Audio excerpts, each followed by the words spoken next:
Shalom Bapak Ibu, saudara kasih dalam Tuhan. Haleluya, kita bersyukur hari ini kita sudah memasuki hari Kamis 25 September 2025. Hanya tinggal beberapa hari saja kita akan mengakhiri bulan September. Saya bersyukur Tuhan terus memelihara kehidupan saya dan istri, juga dengan seluruh jemaat yang saya layani, dan saya berharap dan berdoa saudara semua yang mendengar renungan malam ini pun tetap ada dalam pemeliharaan Tuhan.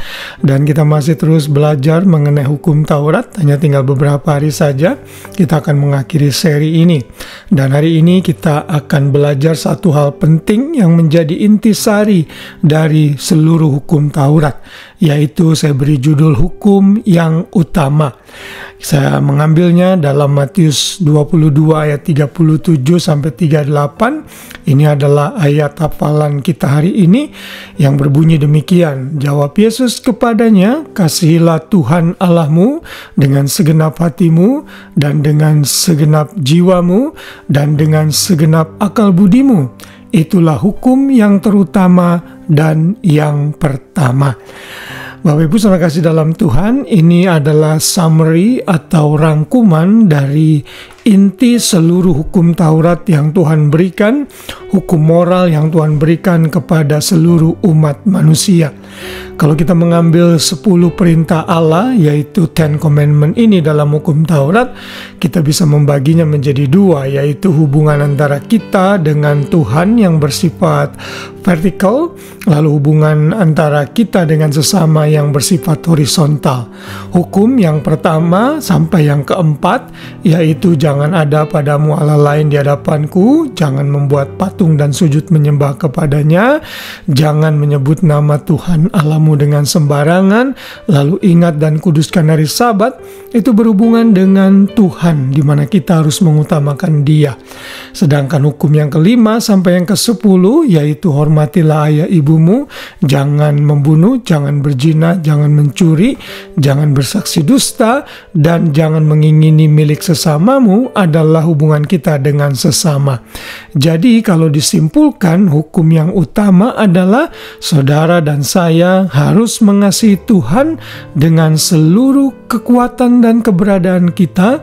Lalu karena kita mengasihi Tuhan, maka kasih Tuhan itu memampukan kita untuk mengasihi sesama.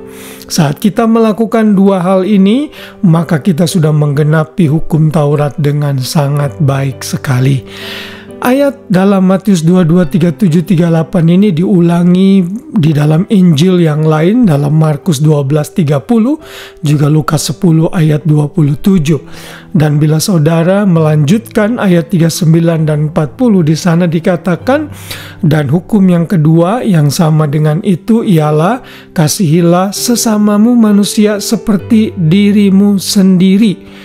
Pada kedua hukum inilah tergantung seluruh hukum Taurat dan kitab para nabi. Jadi yang pertama adalah kita mengasihi Tuhan, itu yang paling utama. Yang kedua, kita mengasihi sesama manusia. Bagaimanakah kita bisa mengasihi sesama manusia? Sama seperti diri kita sendiri. Kita tidak mungkin melukai dan menyakiti diri kita sendiri. Seperti itulah yang harus kita lakukan terhadap sesama kita. Dan bila itu atau dua hal ini dilakukan, maka saudara dan saya sudah melakukan hukum Taurat dengan sangat baik sekali.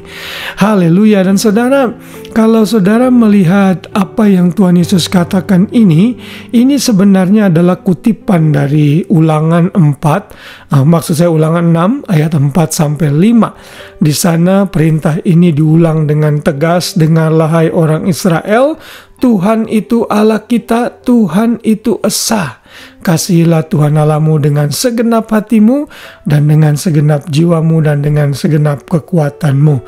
Tentunya ini adalah pesan yang diberikan kepada orang-orang Israel generasi kedua yang akan memasuki tanah Kanaan. Dan pesan Tuhan yang utama, yang penting harus mereka lakukan agar mereka mengasihi Tuhan dan juga mengasihi sesama. Karena itulah Tuhan memberikan hukum-hukum sipil kepada orang Israel agar mereka menghargai sesama, tidak menyakiti sesama mereka dalam segala bentuknya. Dan ini jugalah yang sebenarnya Tuhan kehendaki dalam roh hukum Taurat, agar kita tidak membalas jahat dengan jahat, tetapi mengasihi sesama manusia seperti diri kita sendiri. Dan itu sudah ditulis sejak dari Imamat 19 sampai 18, dan Tuhan mengulangi hukum ini banyak sekali di dalam Alkitab yang saudara dan saya miliki. Kiranya renungan pada malam hari ini memberikan kita summary dan juga sekaligus memotivasi kita. Bila saudara bingung bagaimana bisa memenuhi hukum Taurat, lakukan dua hal ini. Mari kita mengasihi Tuhan, mari hidup takut akan Tuhan, mari hidup mengutamakan Tuhan. Lalu yang kedua, mari belajar untuk mengasihi sesama, mengasihi orang lain seperti diri kita sendiri. Saya percaya bila di keluarga kita melakukan ini, di gereja kita melakukan ini, bahkan di komunitas yang terbesar, semua orang Kristen melakukan ini, betapa indahnya kasih Tuhan nampak dalam hidup kita semua sebagai orang percaya, dan saya percaya nama Tuhan akan dipermuliakan. Puji Tuhan, kiranya berkat firman Tuhan ini memberkati kita semua. Selamat malam dan selamat beristirahat. Shalom.